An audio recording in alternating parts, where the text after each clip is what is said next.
Assalamualaikum warahmatullahi wabarakatuh. Perkenalkan, nama saya Dea Erika Putri dari Prodi Hukum Tata Negara dengan NIM 2430203016 dengan dosen pengampu Bapak Zainuddin dan Bapak Baihaqi.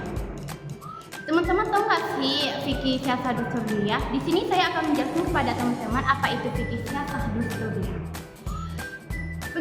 Fikih syasah dusuriyah adalah cabang fikih yang mengkaji kaidah syariah dan nilai-nilai Islam dalam ranah kenegaraan dan ketatanegaraan atau dusuriyah, yaitu bagaimana pemerintahan, wewenang, undang-undang dasar, hubungan negara rakyat, lembaga pemerintahan, dan kebijakan publik dapat dilakukan berlandaskan syariah dan maslahat umat. Nah, di dalam fikih syasah dusuriyah terdapat prinsip-prinsip utama dan ayat pendukung yang sering muncul dalam kajian fikih syasah dusuriyah. Yang pertama yaitu amanah dan penyerahan urusan kepada yang berhak. Artinya, sesungguhnya Allah menyuruh kamu menyampaikan amanah kepada yang berhak menerimanya, dan apabila kamu menetapkan hukum di antara manusia, hendaklah kamu menetapkan dengan adil. Ini terdapat dalam Quran Surat An-Nisa ayat 58. Di ayat ini menegaskan kita bahwa setiap urusan pemerintahan, keadilan, wewenang harus dijalankan sebagai amanah, bukan semata untuk kepentingan penguasa saja. Nah, yang kedua yaitu musyawarah atau syura dalam pengambilan keputusan, dan artinya bagi orang-orang yang menerima atau mematuhi seruan Tuhannya dan mendirikan sholat sedang urusan mereka diputuskan dengan musyawarah di antara mereka. Ini terdapat dalam Quran Surah Asy-Syu'ara ayat 38. Ayat ini menjelaskan bahwa pengambilan keputusan bersama, partisipasi masyarakat, konsultasi adalah bagian dari tata kenegaraan yang ideal dalam Islam. Di sini saya akan menjelaskan kepada teman-teman semua. Dalam kasus ini, saya akan menjelaskan kasus tentang fikih syasah dusuriyah yang berjudul Pengaturan Jangka Waktu Hak Atas Tanah dalam Undang-Undang Nomor 21 Tahun 2023 tentang Ibu Kota Nusantara atau IKN. Dalam Undang-Undang IKN yang mengubah undang-undang sebelumnya atau Undang-Undang Nomor 3 Tahun 2022, diatur bahwa di wilayah IKN dapat diberikan hak atas tanah dalam bentuk hak guna usaha atau HGU, hak guna bangunan atau HGB, dan hak pakai dengan jangka waktu yang sangat panjang kepada investor.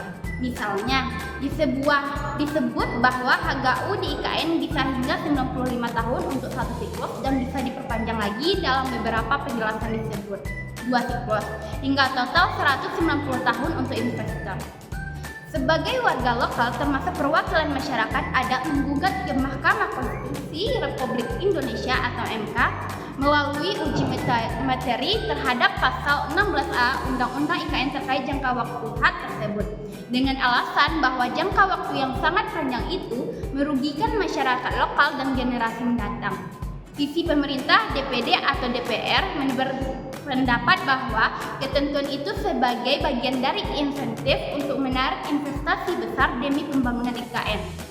Teman-teman tahu nggak sih kenapa kasus ini termasuk ke dalam fikih syasah dusuriyah? Nah, di sini saya akan menjelaskan kepada teman-teman semua. Kasus fikih karena fikih syasah dusuriyah membahas bagaimana hukum Islam memandang tata negara, kebijakan publik, keadilan sosial, kemaslahatan atau maslahah, hak asasi, dan keseimbangan antara kewenangan negara dan kepentingan rakyat. Dalam konteks ini, pengaturan hak atas tanah menyangkut fungsi tanah untuk kemaslahatan rakyat, distribusi, keadilan sosial, dan keterlibatan masyarakat adat. Kebijakan jangka panjang hak investor menyangkut kepentingan generasi mendatang. Keadilan antar generasi.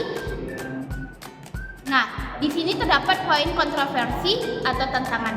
Jangka waktu sangat panjang atau 95 tahun yang mungkin mengunci akses masyarakat lokal atau generasi mendatang terhadap pengelolaan tanah. benturan dengan ketentuan agraria umum, misalnya Undang-Undang Pokok Agraria yang mengatur jangka waktu tertentu dan keadilan agraria. Isu masyarakat adat dan hak ulayat yang mungkin terdampak oleh pengaturan ini, pihak pemerintah argumentasikan sebagai strategi menarik investor, tetapi perlu diuji dari sisi keadilan dan kemaslahatan umum. Kasus ini relevan sebagai contoh nyata bagaimana kebijakan tata negara atau konstitusi atau perundangan dan syariah hukum Islam bisa berinteraksi. Sekian penjelasan materi tentang fikih siasat Dusturia, dan maaf kalau ada kata-kata saya yang salah, tolong dimaafkan. Saya sudahi. Assalamualaikum warahmatullahi wabarakatuh.